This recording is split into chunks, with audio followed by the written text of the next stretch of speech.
Schools పార్కులు strengthen చేసేందుకు ప్రయత్నం చేస్తున్నామని రాష్ట్ర పురపాలక శాఖ మంత్రి పొంగూరు నారాయణ అన్నారు.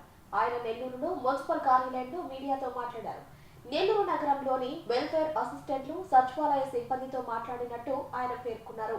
ఆయన మీడియా సమావేశం ఏర్పాటు చేశారు. ఈ సందర్భంగా ఆయన మాట్లాడుతూ మే నెలాఖరు కల్లా అన్ని స్కూళ్లలో మౌలిక సదుపాయాలు, జిమ్ ఎక్విప్మెంట్లు ఏర్పాటు చేస్తామని పేర్కొన్నారు.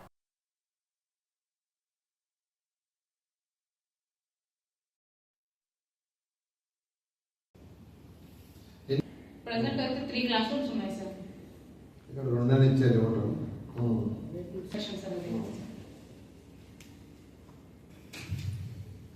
ఏం చెప్పారు రాయపాడ స్కూల్ గురించి?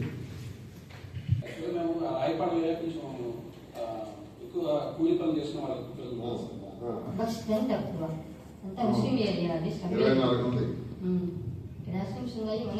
ఎట్లా చెట్లు ఎట్లా చెట్లు వీక్గా ఉంటారు చెప్పటం, ఇంట్లో కూడా సబ్జెక్ట్ చదివించడం చెప్పడం, ఇలా కౌన్సిలింగ్ చేయటం వల్ల ప్రైవేట్ స్కూల్స్కి అట్రాక్ట్ అవుతున్నారు. 4 క్లాస్ రూమ్స్ ఉన్నాయి సార్. సో ప్రెసెంట్ అయితే లాస్ట్ 60 చిల్డ్రన్ ఉన్నారు సార్. ఈసారి వచ్చేసరికి ఆల్మోస్ట్ హాఫ్ ఆఫ్ స్ట్రెంత్ అయిపోయింది. అక్కడైతే మనకి రీసెంట్ గా నేను ఆగస్ట్ 15కి ఇండిపెండెన్స్ డేకి వెళ్ళాను సార్ ప్రోగ్రామ్ కండక్ట్ చేయడానికి. అప్పుడు అక్కడ లయన్స్ క్లబ్ వాళ్ళు కొంచెం యాక్టివ్గా పార్టిసిపేట్ చేస్తారు సార్. ఆ స్కూల్ వరకు అంటే వాళ్ళే సెల్ఫ్గా తీసుకొని మోటివేషన్ లాగా అక్కడికి వచ్చి పిల్లల్ని ఏమైనా ఇవ్వడం అలాగా చేస్తుంటారు సార్. అక్కడ నేను కొంచెం గ్యాదరింగ్ వస్తుంది కదా అని అక్కడ కొంచెం చెప్పాను సార్. మీ ఫ్రెండ్స్కి, పిల్లలకి, వాళ్ళ పేరెంట్స్ వచ్చే వాళ్ళ పేరెంట్స్కి మీరు చెప్పండి, మీ పిల్లల్ని కూడా ఇక్కడ అంటే అక్కడ మంచి గ్రౌండ్ ఫెసిలిటీ ఉంది sir. First of all sports ఆడుకోవడానికి పిల్లలు, చిన్న పిల్లలే కాబట్టి గ్రౌండ్ ఫెసిలిటీ బాగుంది, టాయిలెట్స్ బాగున్నాయి, అండ్ షటిల్ కోర్ట్ కూడా ఉంది సార్. సో ఇంత మంచి ఫెసిలిటీస్ ఉన్నాయి. మీ తోటి వాళ్ళ ఫ్రెండ్స్ కి అలా చెప్తే వాళ్ళు కొంచెం. నెల్లూరు సిటీలో మొత్తం 80 సచివాలయాలు ఉన్నాయి. 80 సచివాలయాల్లో ఉండే స్టాఫ్తో వాళ్ళల్లో ఎడ్యుకేషన్ దానికి సంబంధించిన 80 మందిని పిలిచి వాళ్ళతో ఇంటరాక్షన్ కావటం జరిగింది. అదేవిధంగా ఈ వెల్ఫేర్ చూసే వాళ్ళందరితో యాక్చువల్గా ఆ 80 మందితో పిలిచాను. ఇవాళ వాళ్ళందరితో ఇంటరాక్షన్, ఎవరు ఏం చేస్తున్నారు, వాళ్ళకున్న ప్రాబ్లమ్స్ ఏంది, ఎలా బెటర్గా సర్వీస్ ఇవ్వాలి పబ్లిక్కి, వెల్ఫేర్ కావచ్చు లేదా ఎడ్యుకేషన్ స్కూల్స్. నెల్లూరు సిటీలో 48 స్కూల్స్ ఉన్నాయి. ఈ 48 స్కూల్స్ని ఎలా స్ట్రెంథన్ చేయాలనే దాని మీద యాక్చువల్గా ఈరోజు చాలా డీటెయిల్గా వాళ్ళతో మాట్లాడడం జరిగింది. పొలిటికల్ వాళ్ళని చాలా డీటెయిల్గా డిస్కస్ చేయడం జరిగింది. దానికి సంబంధించి ఇన్స్ట్రక్షన్ కూడా ఇచ్చాం. ఏప్రిల్ నెలాఖరాకి మ్యాక్సిమం మే మంత్ ఎండింగ్కి నెల్లూరులో ఉన్న అన్ని పార్కులు, అదేవిధంగా 48 స్కూల్స్లో ఎక్కడైతే ప్లే ఎక్విప్మెంట్ అది ఉంటుందో, నిలబడతారు ప్లే ఎక్విప్మెంట్ అది ఉంటుందో ఇవి అనుకుంటాం. ఆ ప్లే ఎక్విప్మెంట్ కూడా 100% కంప్లీట్ చేయమన్నాం. అవసరమైన దగ్గర జిమ్, హై స్కూల్లో జిమ్, తర్వాత అన్ని క్లాస్ రూమ్స్లో ఇంటరాక్టివ్ బోర్డ్స్ పెట్టమన్నాను. Interactive boards concern education secretary మినిస్టర్తో కూడా మాట్లాడటం జరిగింది. 304 క్లాస్ రూమ్లు ఉన్నాయి. వీటిలో అన్నిట్లో ఇంటరాక్టివ్ బోర్డ్స్ లేవు. ప్రతి దాంట్లోనూ ఇంటరాక్టివ్ బోర్డ్స్ పెట్టమని చెప్పడం జరిగింది. మొత్తం 34 ప్రైమరీ స్కూల్స్ ఉన్నాయి. అంటే 1వ క్లాస్ నుంచి 5వ క్లాస్ దాకా. 1 అప్పర్ ప్రైమరీ స్కూల్ ఉంది. 13 హై స్కూల్స్ ఉన్నాయి. మొత్తం 48. అయితే వీటికి సంబంధించి క్లాసులు 5 ఉన్నా 2 టీచర్లు, 1 టీచరు, 3 టీచర్లు ఉన్నారు. దానికి ఏం చేయాలనేది కూడా సెక్రటరీతో మాట్లాడాము. కన్సర్న్ ఎడ్యుకేషన్ మినిస్టర్ కూడా మాట్లాడాము. నెక్స్ట్ వీక్లో దాని మీద ఒక క్లారిటీ తీసుకొని ప్రతి క్లాసుకి ఒక టీచర్ ఉండేటట్టుగా చేయబోతున్నాం, ప్రతి క్లాస్కి. అదేవిధంగా వీళ్ళందరికీ కూడా ఇంటరాక్టివ్ బోర్డులు ఇవ్వటమే కాదు, దాంట్లో పిల్లలకి విజువల్స్ కూడా చూపించేటట్టుగా ఒక సాఫ్ట్వేర్ కూడా ఇవ్వాలని ఈరోజు ఆ ఎడ్యుకేషన్ సెక్రటరీస్ చెప్పాను. ఈ 2-3 రోజుల్లో వాళ్ళకున్న స్కూల్స్లో తిరిగి ఆ స్కూల్స్లో వాళ్ళకి కావాల్సిన అవసరాలను ఐడెంటిఫై చేయమన్నా చేస్తే నెల్లూరులో ఉండే స్కూల్స్ని ఒక మోడల్ స్కూల్స్గా ఈ రాష్ట్రంలో ఈ దేశంలో చేయాలనే ఉద్దేశంతో ముందుకు పోతున్నాం. దీనికి అందరూ కూడా కోఆపరేట్ చేస్తున్నారు.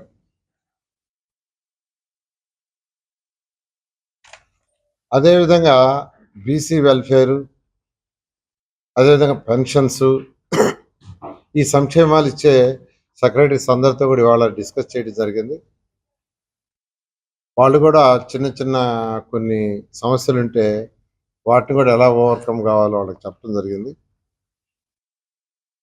ఈ విధంగా ఈరోజు ఈ 2 సెక్రటరీస్లో ఉండే ఈ 2 వింగ్స్ మీద డీటెయిల్గా డిస్కషన్ జరిగింది. తర్వాత అదేవిధంగా అండర్ గ్రౌండ్ డ్రైనేజ్ సంబంధించి R&B డిపార్ట్మెంట్తో, పబ్లిక్ హెల్త్తో, అదేవిధంగా చేస్తున్న ఆ కంపెనీ వాళ్ళతో ముగ్గురితో కూర్చొని డిస్కస్ చేసాం. R&B రోడ్లో కూడా తవ్వి మళ్ళీ లైన్స్ వేయాల్సిన అవసరం కొన్ని దగ్గర ఉంది. దాన్ని ఇమీడియట్గా స్టార్ట్ చేయమన్నాం. ఆ విధంగా అండర్ గ్రౌండ్ డ్రైనేజ్ వర్క్ కూడా సాగుతూ ముందుకు పోతుంది. సిటీకి వస్తే దాని మీద జగన్మోహన్ రెడ్డి గారు, వారి పార్టీ వాళ్ళు ఏం మాట్లాడుతున్నారో వాళ్ళకే తెలియటంలా. అది ఫ్రస్ట్రేషన్లో మాట్లాడుతున్నారా, అంటే సైకో మెంటాలిటీతో మాట్లాడుతున్నారా, ఇలాంటి ఈ ప్రభుత్వం పెట్టిన బడ్జెట్కి కంగుదిరి మాట్లాడుతున్నారో కూడా తెలియటంలా.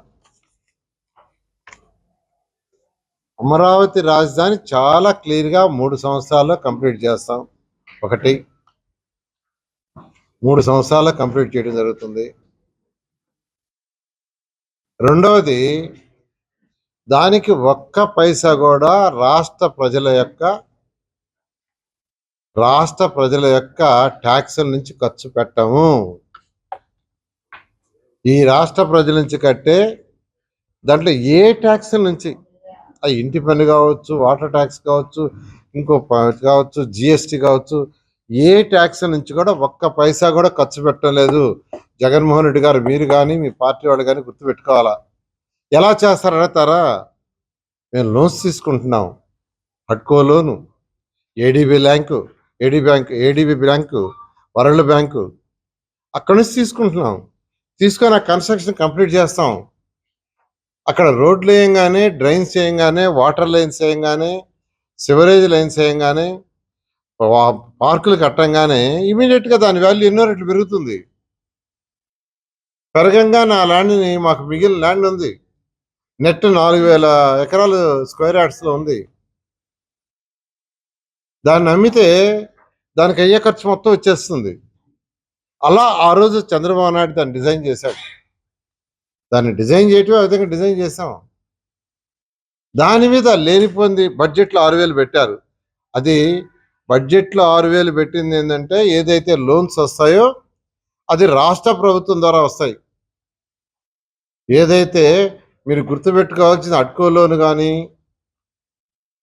వరల్డ్ బ్యాంక్ లోన్ కానీ, ఏడీబీ కానీ వచ్చే లోన్లు ప్రభుత్వం ద్వారా ప్రభుత్వ అకౌంట్కి వస్తాయి. అక్కడి నుంచి సిఆర్డీకి వస్తాయి. దానికి 6000 కోట్లు బడ్జెట్ పెట్టారు. ట్యాక్సుల ద్వారా కలెక్ట్ చేసే ఇచ్చే డబ్బులు 6000 కాదు. జగన్మోహన్ రెడ్డి కానీ, వైసీపీ నాయకులు కానీ తెలుసుకోవాల్సిందంటే, బడ్జెట్లో పెట్టిన 6000 కోట్లు ట్యాక్సుల ద్వారా, జిఎస్టీ ద్వారా వచ్చే డబ్బులు సిఆర్డీకి ఇవ్వటంలా. మేము సిఆర్డీ ఏదైతే లోన్స్ రైజ్ చేసిందో, ఏదైతే కేంద్ర ప్రభుత్వం గ్యారంటీ ఇచ్చిందో, ఆ లోన్స్ని రాష్ట్ర ప్రభుత్వం అకౌంట్కి ఫస్ట్ ఇస్తారు, వాళ్ళు సిఆర్డీకి ఇస్తారు. దానికి 24-25కి 25-26కి 6000 కోట్లు బడ్జెట్లో పెట్టారు. బడ్జెట్లో పెట్టాలా? బడ్జెట్లో పెట్టకుండా ఏది చేయరు. రాష్ట్ర ప్రజలది పైసా కూడా ఖర్చు పెట్టాలా. ఒక్కొక్క రోజు ఒక్క మాట్లాడుతున్నారు. ఫస్ట్లో అసెంబ్లీలో 30,000 ఎకరాలు కావాలని రాజధాని అమరావతి అని జగన్మోహన్ రెడ్డి గారు అసెంబ్లీలో ఒప్పుకున్నాడు. గవర్నమెంట్ రాగానే 3 ముక్కలాట ఆడేశాడు. మరి ఆ 3 ముక్కలన్నా పూర్తి చేశాడంటే అసలు టచ్ చేయలా. రైతులు నేర్పించారు, కోర్టులు, గందరగోళాలు. 5 ఏళ్ళు నరక యాత్ర చూశారు రైతులు. మళ్ళా ఇప్పుడు ఒక్కొక్క నాయకుడు ఒక్కరు మాట్లాడుతున్నారు. ఏం మాట్లాడుతున్నారు నాకు అర్థం కావట్లా. అసలు ఏం మాట్లాడుతున్నారో వాళ్ళకే క్లారిటీ లేదు. ఎందుకంటే వాళ్ళ నాయకుడు వాళ్ళకి క్లారిటీ ఇవ్వటంలా. మొన్న ఈ మధ్య బొత్స సత్యనారాయణ గారు ఒక మాట అన్నారు, రాజధానిపై మా నిర్ణయం ఏంటో చర్చించుకొని చెప్తాం.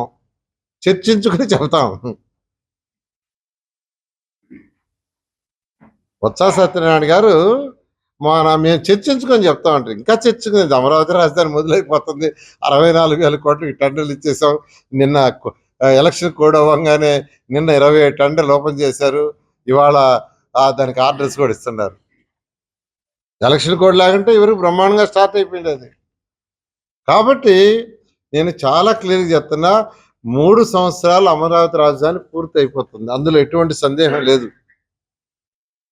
మీరు గింజుకున్నా, కొట్టుకున్నా, మీరు ఏం చేసినా, నెగటివ్ స్టేట్మెంట్ ఇచ్చినా, సాక్షి పత్రిక, సాక్షి టీవీలో మీరు ఏం వేసుకున్నా అమరావతి రాజధాని పూర్తయిపోతుంది, ఆగదు. అందువల్ల మీరు మాట్లాడేటప్పుడు ఒకటే, అసెంబ్లీ తీర్మానం చేస్తుందో వచ్చేయండి, లేదంటే మీరు వచ్చి మాట్లాడండి. అసెంబ్లీకి రండి, వచ్చి మాట్లాడండి. అది రారు అసెంబ్లీకి రాకుండా ఉంటే ప్రజల గొంతుని మీరు ఎలా తెలియజేస్తారు? కాబట్టి మీకు అందరికీ నేను ఒకటి చెప్తున్నాను, 11 సీట్లకు పరిమితం చేసింది మిమ్మల్ని. అది అర్థం చేసుకోండి. అంటే 170 సీట్లలో 11కు పరిమితి చేసిందంటే మీ పరిపాలన ఎలా ఉండిందో మీరు అర్థం చేసుకోవాలా. ఇది ప్రజాస్వామ్యం, ప్రజల చేత పరిపాలించుకునేది. ఒకసారి ఓటు ఇచ్చారంటే మనం సక్రమంగా చేస్తే మళ్ళీ గెలిపిస్తారు, లేకపోతే తీసేవాళ్ళు బారేస్తారు.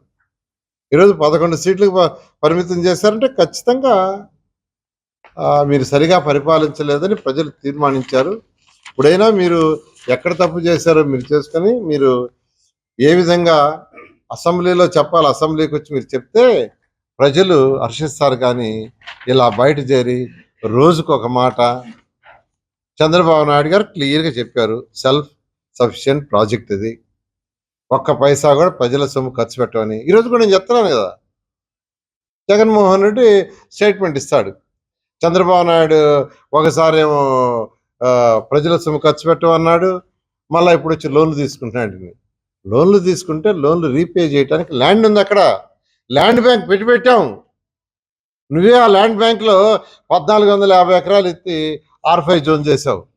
ఒక కక్షతో చేసావు, సాధింపుతో చేసావు.